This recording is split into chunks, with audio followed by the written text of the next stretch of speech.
ನಮಸ್ಕಾರ ಸ್ನೇಹಿತರೆ, ಶಿಕ್ಷಕರ ನೇಮಕಾತಿ ಸಂಬಂಧಿತ ಪರೀಕ್ಷೆಗಳಿಗೆ ತಯಾರಿ ಮಾಡಿಕೊಳ್ಳುತ್ತಿರುವ ಎಲ್ಲ ಅಭ್ಯರ್ಥಿಗಳಿಗೆ ನಿಮ್ಮ ಆನಂದ್ ಸ್ಟಡಿ ಹಬ್ ಚಾನಲ್ಗೆ ಸ್ವಾಗತ.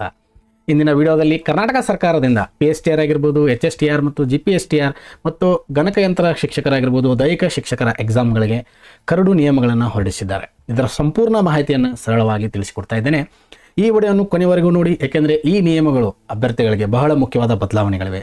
ಅದಕ್ಕೂ ಮುಂಚೆ ಯಾರೆಲ್ಲ ನಮ್ಮ ಚಾನಲ್ಗೆ ಹೊಸದಾಗಿ ಬಂದಿದ್ದೀರಾ, ಚಾನಲ್ನ ಸಬ್ಸ್ಕ್ರೈಬ್ ಮಾಡ್ಕೊಳ್ಳಿ ಮತ್ತು ಬೆಲ್ ಐಕಾನ್ ಒತ್ತಿ. ವಿದ್ಯಾರ್ಥಿಗಳೇ, ಕರ್ನಾಟಕ ಸರ್ಕಾರದಿಂದ ದಿನಾಂಕ 14 ಜುಲೈ 2026 ಮಂಗಳವಾರ ದಿನದ ಕರ್ನಾಟಕ ರಾಜ್ಯಪತ್ರ ಅಧಿಸೂಚನೆಯನ್ನು ಹೊರಡಿಸಿದೆ. ಕರಡು ನಿಯಮಗಳನ್ನು ಹೊರಡಿಸಿದ್ದು ಇದರಲ್ಲಿ ಏನೇನು ಡೀಟೇಲ್ ಆಗಿ ಕೊಟ್ಟಿದ್ದಾರೆ, ಯಾವ ರೀತಿ ಸಿಲೆಬಸ್ ಇದೆ, ಯಾವ್ಯಾವ ವಿದ್ಯಾರ್ಥಿಗಳಿಗೆ ಅನ್ವಯ ಆಗುತ್ತೆ ಮತ್ತು ಎಕ್ಸಾಮ್ ಪೋಸ್ಟ್ ಎಷ್ಟಿದೆ ಎನ್ನುವ ಸಂಪೂರ್ಣ ವಿವರಣೆಯನ್ನು ಕೊಟ್ಟಿದ್ದಾರೆ. ಸೊ ಇದರಲ್ಲಿ ಪ್ರಮುಖ ವಿಷಯಗಳನ್ನು ನೋಡೋದಾದರೆ, ಪ್ರಾಥಮಿಕ ಶಾಲಾ ಶಿಕ್ಷಕರು ಅಂದರೆ 1 ರಿಂದ 5ನೇ ತರಗತಿ ವಿದ್ಯಾರ್ಥಿಗಳು ಅಭ್ಯರ್ಥಿಗಳು ಯಾವ ಥರ ಇರಬೇಕಂದ್ರೆ, ನೀವು ಕಂಪಲ್ಸರಿಯಾಗಿ DL-ED ಎಕ್ಸಾಮಿನೇಷನ್ ಡಿಪ್ಲೊಮಾನ ಹೊಂದಿರಬೇಕು PUC ಜೊತೆಗೆ. ಇದರಲ್ಲಿ ನಿಮ್ಮದು C&R ಆಲ್ರೆಡಿ ಬಂದಿರೋ ಹಾಗೆ ನೀವು CET-ಯಲ್ಲಿ 70% ಕನ್ಸಿಡರ್ ಮಾಡ್ತಾರೆ. ಮತ್ತು ಕರ್ನಾಟಕ ಸರ್ಕಾರ ನಡೆಸುವ ಅಥವಾ TET ಪೇಪರ್ 1 ಆಗಿರ್ಬೋದು ಅಥವಾ CTET ಪೇಪರಲ್ಲಿ ಮಿನಿಮಮ್ 20%ಅನ್ನು ನೀವು ಕನ್ಸಿಡರ್ ಮಾಡ್ತಾರೆ. ಮತ್ತು ನಿಮ್ಮ PUC-ಯಲ್ಲಿ 8%ಅನ್ನು ಕನ್ಸಿಡರ್ ಮಾಡ್ತಾರೆ. ಮತ್ತು ನಿಮ್ಮ D.Ed ಪದವಿಯಲ್ಲಿ ಡಿಪ್ಲೊಮಾದಲ್ಲಿ 2% ಮಾರ್ಕ್ಸ್ಗಳನ್ನು ಕನ್ಸಿಡರ್ ಮಾಡ್ತಾರೆ ವಿದ್ಯಾರ್ಥಿಗಳೇ. ಅದೇ ರೀತಿ GPSTR ನೋಡೋದಾದರೆ ಸೇಮ್ CET-ಯಲ್ಲಿ 70% ಮತ್ತು TET ಪೇಪರ್ 2ದಲ್ಲಿ 20%ಅನ್ನು ಕನ್ಸಿಡರ್ ಮಾಡ್ತಾರೆ. ಮತ್ತು ಪದವಿ ಪರೀಕ್ಷೆಯಲ್ಲಿ 8% ಕನ್ಸಿಡರ್ ಮಾಡ್ತಾರೆ. ಮತ್ತು ನಿಮ್ಮದು ಏನು B.Ed ಕೋರ್ಸ್ ಇರುತ್ತಲ್ಲ, ಇಲ್ಲಿ 2%ಅನ್ನು ಕನ್ಸಿಡರ್ ಮಾಡ್ತಾರೆ ವಿದ್ಯಾರ್ಥಿಗಳೇ. ದೈಹಿಕ ಶಿಕ್ಷಕರ ಕಂಪ್ಲೀಟ್ ಡೀಟೇಲ್ಸ್ ಕೊಟ್ಟಿದ್ದಾರೆ. ಮತ್ತು HSTR ಸಹ ಕೊಟ್ಟಿದ್ದಾರೆ. ಏನು ಕೊಟ್ಟಿದ್ದಾರೆ ಅಂದರೆ, ಸ್ಪರ್ಧಾಂತ 85%ಅನ್ನು CET-ಯಲ್ಲಿ ಕನ್ಸಿಡರ್ ಮಾಡ್ತಾರೆ. ಮತ್ತು ಪದವಿ ಪರೀಕ್ಷೆಯಿಂದ ಗ್ರ್ಯಾಜುಯೇಷನಲ್ಲಿ 13%ಅನ್ನು ಕ್ಯಾಲ್ಕುಲೇಷನ್ ಮಾಡ್ತಾರೆ. ಮತ್ತು B.Ed-ಅಲ್ಲಿ 2% ಇದೆ. ವಿದ್ಯಾರ್ಥಿಗಳು ಇಲ್ಲಿ ಮುಖ್ಯವಾದ ಪಾಯಿಂಟ್ಗಳನ್ನು ಏನು ನೋಡಬೇಕಂದ್ರೆ, ನಿಮಗೆ ಯಾವುದೇ ಪೋಸ್ಟ್ ಗ್ರ್ಯಾಜುಯೇಷನ್ ಅವಶ್ಯಕತೆ ಇಲ್ಲ ಮತ್ತು ಯಾವುದೇ TET ಎಕ್ಸಾಮ್ನ ಅವಶ್ಯಕತೆ ಇಲ್ಲ. ಇಲ್ಲಿ ಯಾವುದೇ ಅವಶ್ಯಕತೆ ಇಲ್ಲದೆ ಕೇಳಿದರೆ, ಓನ್ಲಿ ನೀವು graduation plus B.Ed exam clear ಮಾಡಿದ್ರೆ ನೀವು HSTR ಎಕ್ಸಾಮ್ಗೆ ಅಪ್ಲೈ ಮಾಡ್ಬೋದು ಅಂತ ಹೇಳಿದ್ದಾರೆ. ಅದೇ ರೀತಿ ಮುಂದೆ ನೋಡೋದಾದರೆ ವಯೋಮಿತಿಗಳ ಏನು ಕೊಟ್ಟಿದ್ದಾರೆ ಅಂದರೆ, ಅಭ್ಯರ್ಥಿಯು ಮಿನಿಮಮ್ 21 ಏಜಿನವರಾಗಿರಬೇಕು. ಮತ್ತು SC/ST ಮತ್ತು ಕ್ಯಾಟಗರಿ 1 ಮತ್ತು ಅಂಗವಿಕಲರಿಗೆ ಮ್ಯಾಕ್ಸಿಮಮ್ ಏಜು 43 ಇಯರ್ಸನ್ನು ಕೊಟ್ಟಿದ್ದಾರೆ. ಮತ್ತು ಕ್ಯಾಟಗರಿ 2A, 2B, 3A ಮತ್ತು 3Bಗೆ 41 ವರ್ಷವನ್ನು ಕೊಟ್ಟಿದ್ದಾರೆ. ಮತ್ತು ಜನರಲ್ ಕ್ಯಾಂಡಿಡೇಟ್ ಸ್ಟೂಡೆಂಟ್ಸ್ಗೆ 38 ವರ್ಷಗಳನ್ನು ಕೊಟ್ಟಿದ್ದಾರೆ ವಿದ್ಯಾರ್ಥಿಗಳೇ. ಅದೇ ರೀತಿ ಕರಡು ನಿಯಮಗಳು ನೋಡ್ತಾ ಹೋದರೆ ಮುಂದ್ಗಡೆ PSTR ಎಷ್ಟು ಜಾಬ್ ಇದೆ ಅಂದರೆ, ಕಲ್ಯಾಣ ಕರ್ನಾಟಕದಲ್ಲಿ 800 ಜಾಬ್ಗಳನ್ನು PSTRದಲ್ಲಿ ಕೊಟ್ಟಿದ್ದಾರೆ. ಮತ್ತು non-HK ಡಿಪಾರ್ಟ್ಮೆಂಟಲ್ಲಿ 100 ಪೋಸ್ಟ್ಗಳನ್ನು ಕೊಟ್ಟಿದ್ದಾರೆ ವಿದ್ಯಾರ್ಥಿಗಳೇ. ಮತ್ತು ಟೋಟಲ್ 900 ಪೋಸ್ಟ್ ಇದೆ. ಏನೇನು ವಿದ್ಯಾರ್ಹತೆಯನ್ನು ಕೇಳಿದ್ದಾರೆ ಅಂದರೆ, PUC-ಯಲ್ಲಿ ಕನಿಷ್ಠ 50% ಅಂಕಗಳು ಮತ್ತು ಎಲಿಮಿನೇಟರಿ ಶಿಕ್ಷಣ ಅಂದರೆ ನೀವು ಡಿಪ್ಲೊಮಾ DL-EDಯಲ್ಲಿ ಮಿನಿಮಮ್ ಪಾಸ್ ಆಗಿರಬೇಕಂತ ಹೇಳಿದ್ದಾರೆ. ಆಮೇಲೆ ಇದರಲ್ಲಿ ಮತ್ತೇನು ಕೇಳಿದ್ದಾರೆ, ನೀವು ಮಿನಿಮಮ್ 4 ಇಯರ್ಸ್ ಎಜುಕೇಷನ್ ಸಹ ಪಾಸ್ ಆಗಿರ್ಬೋದು. ಮಿನಿಮಮ್ ಸ್ಯಾಲ್ರಿ ಕ್ಯಾಟಗರಿ ಏನಾಗುತ್ತೆ, 41,000ದಿಂದ 81,000 ಸ್ಯಾಲ್ರಿ ಇರುತ್ತೆ ವಿದ್ಯಾರ್ಥಿಗಳೇ. ಇದೇ ರೀತಿಯಲ್ಲಿ ಮತ್ತಷ್ಟು ಪಾಯಿಂಟ್ಗಳನ್ನು ಏನು ಕೊಟ್ಟಿದ್ದಾರೆ, ನೀವು ಕರ್ನಾಟಕ ಸರ್ಕಾರ ಅಥವಾ ಭಾರತ ಸರ್ಕಾರದ CET ಆಗಿರ್ಬೋದು, TET ಪೇಪರ್ 1 ಪಾಸ್ ಆಗಿರಬೇಕು. ಮತ್ತು ಮೇನ್ ಪಾಯಿಂಟ್ ಅಂದರೆ ಏನು ವಿದ್ಯಾರ್ಥಿಗಳೇ, ಪ್ರಾಥಮಿಕ ಶಾಲಾ ಶಿಕ್ಷಕರು ಭಾಷೆ ಹುದ್ದೆಯಾಗಿದ್ದಲ್ಲಿ ಅಭ್ಯರ್ಥಿಯು PUC-ಯಲ್ಲಿ ಆಯಾ ಭಾಷೆ ಅಂದರೆ ಕನ್ನಡ, ನೀವು ಯಾವ ಫಸ್ಟ್ ಲ್ಯಾಂಗ್ವೇಜ್ ಸೆಲೆಕ್ಟ್ ಮಾಡಿರ್ತಾರೆ ಆ ಭಾಷೆ ಮತ್ತು ಆಂಗ್ಲ ಭಾಷೆಯಲ್ಲಿ ಕನಿಷ್ಠ 50 ಅಂಕಗಳನ್ನು ಪಡೆದಿರತಕ್ಕದ್ದು. ಮತ್ತು ಕನಿಷ್ಠ ಆಯಾ ಭಾಷೆಯಲ್ಲಿ ಶಿಕ್ಷಕರ ಶಿಕ್ಷಣದ ಡಿಪ್ಲೊಮಾದಲ್ಲಿ ಪದವಿಯಲ್ಲಿ ಅಭ್ಯಾಸ ಬೋಧನೆ ಅಥವಾ ಬೋಧನೆಗಳನ್ನು ಅಭ್ಯಾಸ ಮಾಡಿರತಕ್ಕದ್ದು. ಅಂದರೆ ವಿದ್ಯಾರ್ಥಿಗಳೇ, ನೀವು D.Ed-ದಲ್ಲಿ ಕನ್ನಡ ಇಂಗ್ಲೀಷ್ ತೊಗೊಂಡಿದ್ರೆ ನೀವು ಕನ್ನಡದಲ್ಲಿ PUC-ಯಲ್ಲಿ 50 ಅಂಕಗಳನ್ನು ಪಡೆದಿರಬೇಕು ಮತ್ತು ಇಂಗ್ಲೀಷಲ್ಲಿ 50 ಅಂಕಗಳನ್ನು ಕಂಪಲ್ಸರಿಯಾಗಿ ಪಡೆದಿರಬೇಕು. ಅದರಲ್ಲಿ ಮತ್ತೊಂದು ಏನು ಷರತ್ತನ್ನು ಹಾಕಿದ್ದಾರೆ ಅಂದರೆ, ನೀವು ಓನ್ಲಿ ಇಂಗ್ಲೀಷ್ ಶಿಕ್ಷಕರಾಗಬೇಕನ್ಸಿದರೆ PSTR-ದಲ್ಲಿ ನೀವು ಇಂಗ್ಲೀಷ್ ಎಂಬುದನ್ನು ಕಡ್ಡಾಯವಾಗಿ ಅನ್ವಯವಾಗತಕ್ಕದಾಗಿರುತ್ತೆ. ನೀವು ಮಿನಿಮಮ್ 50 ಅಂಕಗಳನ್ನು PUC-ಯಲ್ಲಿ ಇಂಗ್ಲೀಷ್ ಮತ್ತು ಕನ್ನಡದ ನೀವು ಕನ್ನಡ ಅಭ್ಯರ್ಥಿಗಳಾದರೆ ಕನ್ನಡದಲ್ಲಿ 50 ಅಂಕಗಳನ್ನು ಗಳಿಸಿರಬೇಕು.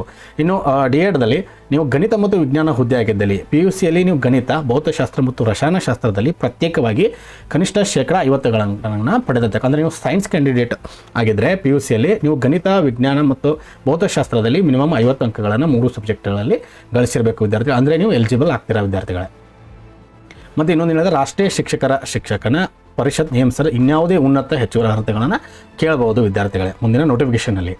ಇನ್ನು ದೈಹಿಕ ಶಿಕ್ಷಕರನ್ನು ನೋಡೋದಾದರೆ ಗ್ರೇಡ್ 2 ಏನು ಕೇಳಿದರೆ ವಿದ್ಯಾರ್ಹತೆ ಅಂದರೆ, ಸರ್ಕಾರಿ ಪ್ರಾಥಮಿಕ ಹಾಗೂ ಹಿರಿಯ ಪ್ರಾಥಮಿಕ ಶಾಲೆಗೆ ದೈಹಿಕ ಶಿಕ್ಷಕ ಗ್ರೇಡ್ 2 ಹುದ್ದೆಗೆ ಅಂಗೀಕೃತ ಮಂಡಳಿ ನಡೆಸುವ ಹಿರಿಯ ಮಾಧ್ಯಮಿಕ 12ನೇ ತರಗತಿ ಅಂದರೆ PUC ಅಥವಾ ತರಗತಿಯಲ್ಲಿ ಕನಿಷ್ಠ 50 ಅಂಕಗಳನ್ನು ಗಳಿಸಿರಬೇಕು. ಮತ್ತು ಅಂಗೀಕೃತ ಮಂಡಳಿ ನಡೆಸುವ ಹಿರಿಯ ಮಾಧ್ಯಮಿಕ 2 ವರ್ಷಗಳ ಅಥವಾ ತತ್ಸಮಾನ ತರಗತಿಯಲ್ಲಿ ಉತ್ತೀರ್ಣಗೊಂಡದಲ್ಲಿ ರಾಷ್ಟ್ರೀಯ ಶಿಕ್ಷಕರ ಶಿಕ್ಷಣ ಪರಿಷತ್ ಮಾನ್ಯತೆಯಾಗಿ NAMS ಮತ್ತು ಪ್ರೋಗ್ರೆಸ್ ನಿಯಮಾವಳಿಗಳು ಒಳಗೊಂಡಂಥ ಕಾಲೇಜಲ್ಲಿ ನೀವು ಕಂಪ್ಲೀಟ್ ಮಾಡಿರೋ ಭಾಗವಹಿಸತಕ್ಕದ್ದು. ಮತ್ತು ಎಷ್ಟೆಷ್ಟು ಪೋಸ್ಟ್ಗಳಿದ್ದಾವೆ ಅಂದರೆ, ಗ್ರೇಡ್ 2ಅಲ್ಲಿ ಕಲ್ಯಾಣ ಕರ್ನಾಟಕದಲ್ಲಿ 106 ಪೋಸ್ಟ್ಗಳಿದೆ ಮತ್ತು non-HK ಡಿಪಾರ್ಟ್ಮೆಂಟಲ್ಲಿ 44 ಪೋಸ್ಟ್ಗಳಿದೆ ವಿದ್ಯಾರ್ಥಿಗಳೇ. ಟೋಟಲ್ 150 ಗ್ರೇಡ್ ದೈಹಿಕ ಶಿಕ್ಷಕರಲ್ಲಿದೆ. ಅದೇ ರೀತಿ ಮುಂದುಗಡೆ GPSTR ನೋಡೋದಾದರೆ ಮೇನ್ ಇಂಪಾರ್ಟೆಂಟ್ ಸ್ಟೂಡೆಂಟ್ಸ್ಗಳಿಗೆ ಏನು ಹೇಳಬೇಕಂದ್ರೆ 6ನೇ 8ನೇ ತರಗತಿ ಶಾಲಾ ಶಿಕ್ಷಕರಾಗಬಯಸಿದ್ರು ನೀವು ಪದವಿಯಲ್ಲಿ ಗರಿಷ್ಠ 50 ಅಂಕಗಳನ್ನು ಗಳಿಸಿರಬೇಕು ಮತ್ತು 2 ವರ್ಷದ BEd ಕಂಪ್ಲೀಟ್ ಮಾಡಬೇಕು ಅಥವಾ 2 ವರ್ಷದ DEd ಸಹ ಕಂಪ್ಲೀಟ್ ಮಾಡೋದು. ಇಲ್ಲಿ ಕಲ್ಯಾಣ ಕರ್ನಾಟಕದಲ್ಲಿ ಟೋಟಲ್ 3228 ಪೋಸ್ಟ್ಗಳಿದ್ದಾವೆ ಮತ್ತು ಕಲ್ಯಾಣೇತರ ಅಂದರೆ ನಾನ್ HK ಡಿಪಾರ್ಟ್ಮೆಂಟಲ್ಲಿ 5272 ಪೋಸ್ಟ್ಗಳಿದೆ. ಟೋಟಲ್ 8500 ಮ್ಯಾಕ್ಸಿಮಮ್ ಪೋಸ್ಟ್ ಬಂದಿರೋದೇ GPSTR ವಿದ್ಯಾರ್ಥಿಗಳೇ. ಸೊ ಯಾರೆಲ್ಲ ಆಗಿಲ್ಲ 2007ರಲ್ಲಿ ನಿಮಗೆ ಸುವರ್ಣ ಅವಕಾಶ ಬಂದಿದೆ ವಿದ್ಯಾರ್ಥಿಗಳೇ. ನೋಡ್ಕೊಳ್ಳಿ ಏನೇನು ಡೀಟೇಲ್ ಇದೆ ಅಂದರೆ ನೀವು ಕಂಪ್ಲೀಟ್ PDF ನಮ್ಮ ಟೆಲಿಗ್ರಾಮ್ ಚಾನಲಲ್ಲಿ ಕೊಟ್ಟಿರ್ತೇನೆ ಮತ್ತು ಚಾನಲ್ ಲಿಂಕನ್ನು ಡಿಸ್ಕ್ರಿಪ್ಷನ್ ಬಾಕ್ಸಲ್ಲಿ ಕೊಟ್ಟಿರ್ತೇನೆ. ಎಲ್ಲೆಲ್ಲ ಜಾಯ್ನ್ ಇಲ್ಲ ಹೋಗಿ ಜಾಯ್ನ್ ಆಗಿ. ಇದು ಡೀಟೇಲ್ ಆಗಿ ಮತ್ತೇನು ವಿದ್ಯಾರ್ಥಿ ಕೇಳಿದೆ ಅಂದರೆ ನೀವು TET ಪೇಪರ್ 2 ಪಾಸ್ ಆಗಿರಬೇಕು ಅಥವಾ CET 2 ಪೇಪರ್ ಪಾಸ್ ಆಗಿರಬೇಕು. ಶಾಲಾ ಶಿಕ್ಷಕರಾದಲ್ಲಿ ಆಯಾ ವಿಷಯಕ್ಕೆ ಸಂಬಂಧಿಸಿದಂತೆ ವಿಷಯಗಳು ಯಾವ್ದಾವುದು ನೀವು ಆಗಿರಬೇಕು ಅಂದರೆ ನಿಮ್ಮ ವಿಷಯಗಳನ್ನು ಮೆನ್ಷನ್ ಮಾಡಿದ್ರೆ ಡೀಟೇಲ್ ಆಗಿ ನೋಡ್ಕೊಳ್ಳಿ ಯಾವ ವಿಷಯಗಳಿಗೆ ನೀವು ಎಲಿಜಿಬಲ್ ಆಗ್ತೀರಾ ಅಂತೇಳಿ. ಅದೇ ರೀತಿ ಮುಂದೆ ನೋಡೋದಾದರೆ HSTR ನೋಡೋದಾದರೆ ಮತ್ತು ಕಂಪ್ಯೂಟರ್ ಟೀಚರ್ಸ್ ಸಹ ಕೊಟ್ಟಿದ್ದಾರೆ. ಬ್ಯಾಚುಲರ್ ಆಫ್ ಸೈನ್ಸ್ ಅಥವಾ ಬ್ಯಾಚುಲರ್ ಆಫ್ ಕಂಪ್ಯೂಟರ್ BC ಅಥವಾ BSc ಆಗಿರಬೇಕು ಕಂಪಲ್ಸರಿ. ನಿಮಗೆ ಇಲ್ಲಿ ಟೋಟಲ್ ಪೋಸ್ಟ್ಗಳಿದೆ ಕಲ್ಯಾಣ ಕರ್ನಾಟಕದಲ್ಲಿ 300 ಪೋಸ್ಟ್ ಇದ್ದಾವೆ ಮತ್ತು ನಾನ್ ಕಲ್ಯಾಣ ಕರ್ನಾಟಕದಲ್ಲಿ ಈ 200 ಪೋಸ್ಟ್ಗಳು ಟೋಟಲ್ 500 ಗಣಕಯಂತ್ರ THSಗಳನ್ನು ಸೆಲೆಕ್ಟ್ ಮಾಡೋರಿದ್ದಾರೆ ವಿದ್ಯಾರ್ಥಿಗಳು. ಇಲ್ಲಿ ಯಾವುದೇ TET ಎಕ್ಸಾಮನ್ನು ಕೇಳಿಲ್ಲ ಮತ್ತು ಯಾವುದೇ ಬೇರೆ ಯಾವುದೇ ನಿಮ್ಮದು CET ಎಕ್ಸಾಮ್ಗಳನ್ನು ಯಾವುದೇ ಎಕ್ಸಾಮ್ಗಳನ್ನು ಓನ್ಲಿ ನೀವು CET ಎಕ್ಸಾಮ್ ಗ್ರ್ಯಾಜುಯೇಷನ್ ಕಂಪ್ಲೀಟ್ ಆದವರು BSc ಇನ್ ಕಂಪ್ಯೂಟರ್ ಸೈನ್ಸ್ ಅಥವಾ BCA ಕಂಪ್ಲೀಟ್ ಆದವರು ಬರಿಬೋದು ಎಕ್ಸಾಮ್ಗೆ. ಇಲ್ಲಿ ಯಾವುದೇ ನಿಮಗೆ BEd ಕೇಳಿಲ್ಲ ಏನೂ ಕೇಳಿಲ್ಲ ವಿದ್ಯಾರ್ಥಿಗಳೇ. ಇನ್ನು ಪ್ರೌಢಶಾಲಾ ಶಿಕ್ಷಕರಂದರೆ HSTR ವಿದ್ಯಾರ್ಥಿಯನ್ನು ನೋಡೋದಾದರೆ ವಿದ್ಯಾರ್ಥಿಗಳೇ ಕಲಾ ವಿಷಯದಲ್ಲಿ ಪದವಿಯಲ್ಲಿ ಕೆಳಗಿನ 2 ವಿಷಯಗಳನ್ನು ಐಚ್ಛಿಕ ವಿಷಯಗಳಾಗಿ ಅಭ್ಯಾಸ ಮಾಡಬೇಕು. ಅಥವಾ ನೀವು ಇತಿಹಾಸ ಅಥವಾ ಅರ್ಥಶಾಸ್ತ್ರ ತೊಗೊಂಡಿರ್ಬೋದು, ಅರ್ಥಶಾಸ್ತ್ರ ಅಥವಾ ರಾಜಕೀಯ ಶಾಸ್ತ್ರ ತೊಗೊಂಡಿರ್ಬೋದು, ಅಥವಾ ಭೂಗೋಳಶಾಸ್ತ್ರ ಹಾಗೂ ಸಮಾಜಶಾಸ್ತ್ರವನ್ನು ತೆಗೆದುಕೊಂಡು ಇರ್ಬೋದು. ಟೋಟಲ್ ಇಲ್ಲಿ ಎಷ್ಟು ಪೋಸ್ಟ್ಗಳಿದಾವೆ ಅಂದರೆ ಕಲ್ಯಾಣ ಕರ್ನಾಟಕದಲ್ಲಿ 2214 ಪೋಸ್ಟ್ಗಳಿದ್ದಾವೆ ಮತ್ತು ನಾನ್ HK ಡಿಪಾರ್ಟ್ಮೆಂಟಲ್ಲಿ 2286 ಪೋಸ್ಟ್ಗಳಿದೆ. ಟೋಟಲ್ 4500 ಪೋಸ್ಟ್ಗಳಿದ್ದಾವೆ ವಿದ್ಯಾರ್ಥಿಗಳೇ. ಈ ಡೀಟೇಲ್ PDF ನಮ್ಮ ಟೆಲಿಗ್ರಾಮ್ ಚಾನಲ್ ಕೊಟ್ಟಿರ್ತೀನಿ, ಹೋಗಿ ನೋಡ್ಕೊಳ್ಳಿ. ಮತ್ತು ಇನ್ನು ಎಕ್ಸಾಮ್ ಪ್ಯಾಟರ್ನ್ ನೋಡೋದಾದರೆ ವಿದ್ಯಾರ್ಥಿಗಳು ಮೇನ್ ಎಕ್ಸಾಮ್ ಪ್ಯಾಟರ್ನ್ ನೋಡೋದಾದರೆ ಸಂಪೂರ್ಣ ಬದಲಾವಣೆಯನ್ನು ಕೈಗೊಂಡಿದ್ದಾರೆ. ಏನೇನು ಕೈಗೊಂಡಿದ್ದಾರೆ? ಪ್ರಾಥಮಿಕ ಶಾಲಾ ಶಿಕ್ಷಕರಾಗಬಯಸರು ಟೋಟಲ್ 3 ಎಕ್ಸಾಮ್ಗಳನ್ನು ಬರೀಬೇಕು.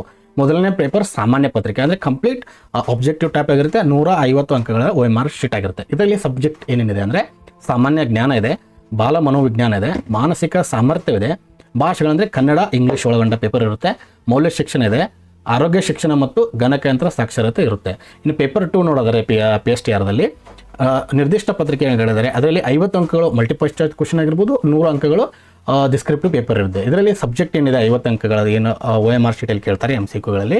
ಅದರಲ್ಲಿ ಸಬ್ಜೆಕ್ಟ್ಗಳು ಗಣಿತ ಇದೆ, ಪರಿಸರ ಅಧ್ಯಯನ ಇದೆ, ಸಮಾಜ ವಿಜ್ಞಾನದ ವಸ್ತುನಿಷ್ಠ ಪರೀಕ್ಷೆಗಳಿರುತ್ತೆ. ಆಮೇಲೆ 100 ಅಂಕಗಳ ಡಿಸ್ಕ್ರಿಪ್ಟಿವ್ ಪೇಪರ್ಗಳಿದೆ, ಗಣಿತ ಇದೆ, ಪರಿಸರ ಅಧ್ಯಯನ ಇದೆ ಮತ್ತು ಸಮಾಜ ವಿಜ್ಞಾನ ಒಳಗೊಂಡ 100 ಅಂಕಗಳ ಪೇಪರನ್ನು ಕೇಳ್ತಾರೆ. ಇನ್ನು 3ನೇ ಪೇಪರ್ ಏನಿದೆ ಭಾಷಾ ಪ್ರಾವೀಣ್ಯತೆ ಇದೆ. ಇದರಲ್ಲಿ ಕನ್ನಡ ಭಾಷಾ ಪ್ರಾವೀಣ್ಯತೆ 50 ಅಂಕಗಳು, ಇಂಗ್ಲೀಷ್ ಭಾಷಾ ಪ್ರಾವೀಣ್ಯತೆ 50 ಅಂಕಗಳನ್ನು ಕೇಳ್ತಾರೆ ವಿದ್ಯಾರ್ಥಿಗಳೇ.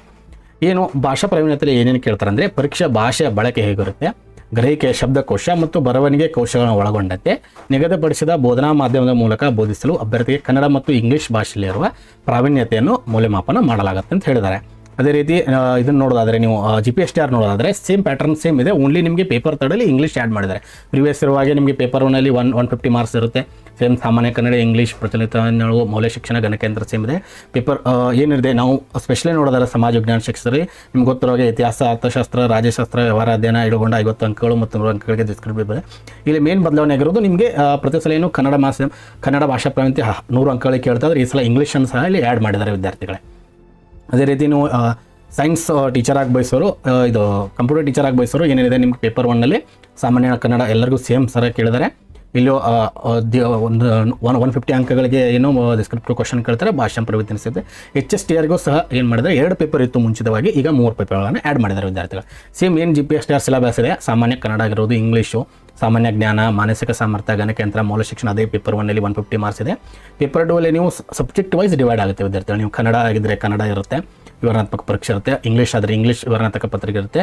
CBZ ಆದರೆ CBZ ಇರುತ್ತೆ. ಅಂದರೆ ಕಲಾ ಶಿಕ್ಷಕರಾದರೆ ನಿಮ್ಮ ಸೇಮ್ GPSTR ಯಾವ ಥರ ಇರುತ್ತೆ ಆ ಥರ ಇರುತ್ತೆ. ಆಮೇಲೆ ಪೇಪರ್ 3 ಸೇಮ್ ಕನ್ನಡ ಮಾಧ್ಯಮ ಭಾಷಾ ಪ್ರಾವೀಣ್ಯತೆ ಅಂಕಗಳು, ಇಂಗ್ಲೀಷ್ ಯಾವ ರೀತಿಯಾಗಿರುತ್ತೆ ಅದೇ ರೀತಿ ದೈಹಿಕ ಶಿಕ್ಷಣ ಕೊಟ್ಟಿದ್ದಾರೆ. ಡೀಟೇಲ್ ಆಗಿ ನೋಡ್ಕೊಳ್ಳಿ ವಿದ್ಯಾರ್ಥಿಗಳೇ. CET ತಯಾರಿನ ಆರಂಭಿಸಿ. TET ಅಂಕಗಳಿಗೆ ಮಹತ್ವವನ್ನು ನೀಡಿ ನಿಮ್ಮ ವಿದ್ಯಾರ್ಥಿ ದಾಖಲೆಗಳನ್ನು ಸಿದ್ಧಪಡಿಸಿಕೊಳ್ಳಿ. ಅಂತಿಮ ನಿಯಮಗಳು ಪ್ರಕಟವರೆಗೂ ಅಧಿಕೃತ ಮಾಹಿತಿಯನ್ನು ಮಾತ್ರ ನಂಬಕ್ಕೆ ಹೋಗಬೇಡಿ. ಈ ಕರಡಿನ ನಿಯಮಗಳು ಅಂತಿಮವಾಗಿಲ್ಲ ವಿದ್ಯಾರ್ಥಿಗಳೇ. ಸರ್ಕಾರದ ಆಕ್ಷೇಪಗಳನ್ನು ಪರಿಶೀಲಿಸಿ ನಂತರ ಅಂತಿಮ ನಿಯಮಗಳನ್ನು ಪ್ರಕಟಿಸಲಾಗುತ್ತದೆ. ಆದ್ದರಿಂದ ಯಾವುದೇ ವದಂತಿಗಳಿಗೆ ಕಿವಿ ಕೊಡಬೇಡಿ.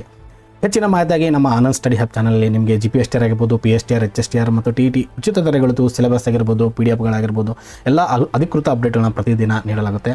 ಆದ್ದರಿಂದ ಈಗಲೇ ಸಬ್ಸ್ಕ್ರೈಬ್ ಮಾಡಿ ಮತ್ತು ಬೆಲ್ ಐಕಾನ್ ಹೋಗುತ್ತೆ. ಈ ವಿಡಿಯೋನ ನಿಮ್ಮ ಸ್ನೇಹಿತರೊಂದಿಗೆ ತಪ್ಪದೇ ಹಂಚಿಕೊಳ್ಳಿ. ಧನ್ಯವಾದಗಳು. ಮತ್ತೆ ಮುಂದಿನ ವಿಡಿಯೋದಲ್ಲಿ ಭೇಟಿಯಾಗೋಣ. ನಮಸ್ಕಾರ.